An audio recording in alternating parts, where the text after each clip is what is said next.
ನಮ್ಮ ಕಡೆ ಇದನ್ನ ಉತ್ತುತ್ತಿ ಖಾರ ಅಂತ ಕರೀತಾರೆ. ನಿಮ್ಮ ಕಡೆ ಏನಂತಾರೆ ಅಂತ ಕಾಮೆಂಟ್ ಮಾಡಿ ತಿಳಿಸಿ. ಇದನ್ನ ಕಂಪಲ್ಸರಿ ಬಾಣಂತಿಯರಿಗೆ 21 ಡೇಸಿಂದ ಕೊಡೋದಕ್ಕೆ ಸ್ಟಾರ್ಟ್ ಮಾಡ್ತಾರೆ.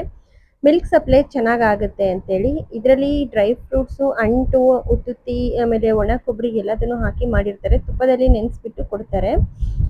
ಇನ್ನು ಇಷ್ಟು ದಿನ ನಮ್ಮ ಮಮ್ಮಿ ಇದ್ರು. ಇವಾಗ ಸ್ಕೂಲ್ ಸ್ಟಾರ್ಟ್ ಆದಾಗ್ಲಿಂದ ನಾನು ಒಬ್ಬಳೇ ಆಗ್ಬಿಟ್ಟಿದ್ದೀನಿ. ತುಂಬ ಕಷ್ಟ ಅನ್ನಿಸ್ತಾ ಇದೆ. ನನ್ನ ಮಗ ಅಂತೂ ಡೇ ಟೈಮ್ ಎಲ್ಲ ಎದ್ದಿರ್ತಾನೆ, ನೈಟ್ ಟೈಮ್ ಅಷ್ಟೇ ಅವನು ಮಲ್ಕೊಳ್ಳೋದು. ನೋಡ್ಕೊಳ್ಳೋದೇ ಒಂದು ದೊಡ್ಡ ಟಾಸ್ಕ್. ಅಷ್ಟೊಂದು ಕಿರಿಕಿರಿ ಮಾಡ್ತಾ ಇರ್ತಾನೆ. ತುಂಬ ಆ್ಯಕ್ಟಿವ್ ಬೇಬಿ. ಅವನನ್ನ ಮಲಗಿಸ್ಬಿಟ್ಟು ನಾನು ಅಡುಗೆ ಮಾಡ್ಕೊಳ್ಳೋಣ ಅಂತ ಬಂದೆ. ಹೀರೆಕಾಯಿ ಹಾಕ್ಬಿಟ್ಟು ಒಂದು ರಸಮ್ ಥರ ಮಾಡ್ಕೊಳ್ಳೋಣ ಇವತ್ತು ಅಂತ ಅಂದ್ಕೊಂಡೆ.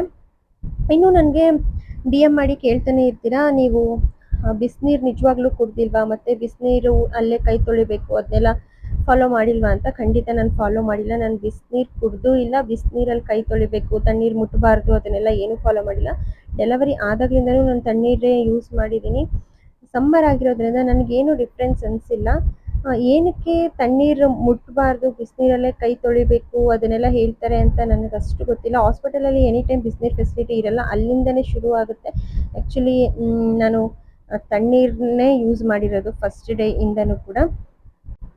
ಇದರಿಂದ ನನಗೆ ಆಗಲಿ ಬೇಬಿಗೆ ಆಗಲಿ ಏನು ಎಫೆಕ್ಟ್ ಆಗಿಲ್ಲ. ಏನಕ್ಕೆ ಬಿಸಿನೀರಲ್ಲೇ ಕೈಯೆಲ್ಲ ವಾಶ್ ಮಾಡಬೇಕು ಅನ್ನೋದು ನನಗೆ ಗೊತ್ತಿಲ್ಲ. ರೀಸನ್ ಗೊತ್ತಿದ್ರೆ ನನ್ನ ಕಾಮೆಂಟ್ ಸೆಕ್ಷನಲ್ಲಿ ತಿಳಿಸಿ. ಇನ್ನು ಇವತ್ತು ಮಧ್ಯಾಹ್ನದ ಊಟಕ್ಕೆ ಹೀರೆಕಾಯಿ ರಸ ಮತ್ತು ಬಾಯ್ಲ್ಡ್ ಎಗ್ನ ತಿಂದೆ. ನನ್ನ ಮಗ ಅಂತೂ ಇತ್ತೀಚೆಗೆ ತುಂಬಾ ಕಿರ್ಚಾಡೋದು ಇದನ್ನೆಲ್ಲ ಶುರು ಮಾಡಿಬಿಟ್ಟಿದ್ದಾರೆ. ಇವತ್ತಿನ ಬ್ಲಾಗ್ ಇಷ್ಟೇ. ಮತ್ತೆ ನೆಕ್ಸ್ಟ್ ಬ್ಲಾಗಲ್ಲಿ ಸಿಗೋಣ. ಟೇಕ್ ಕೇರ್, ಬಾಯ್.